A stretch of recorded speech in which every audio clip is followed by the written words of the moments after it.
اور اقبال علیہ رحمٰ نے شکوہ جواب شکوہ لکھا نا، پہلے شکوہ کیا پھر اسی کا جواب دیا، تو اسی اقبال کے شکوہ جواب شکوہ کے اشعار پر میں اختتام کرتا ہوں کہ منفعت ایک ہے، اس قوم کی نقصان بھی ایک ہے۔ منافع بھی اس قوم کا ایک ہی ہے اور نقصان بھی اس قوم کا ایک ہی ہے۔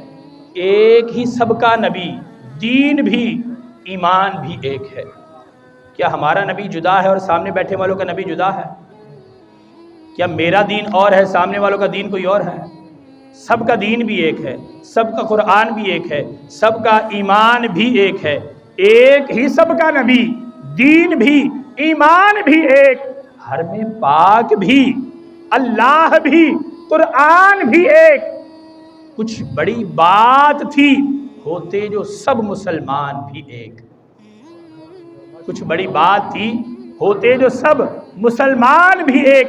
فرقہ بندی ہے اور کہیں ذاتیں ہیں، فرقہ بندی ہے اور کہیں ذاتیں ہیں، کیا زمانے میں پنپنے کی یہی باتیں ہیں؟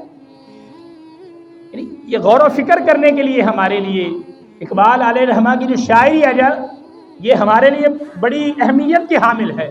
یہ اقبال کی اسی شاعری کے ذریعے ہی اس وقت برے صغیر کے مسلمانوں کے سوئے ہوئے ضمیر زندہ ہوئے تھے۔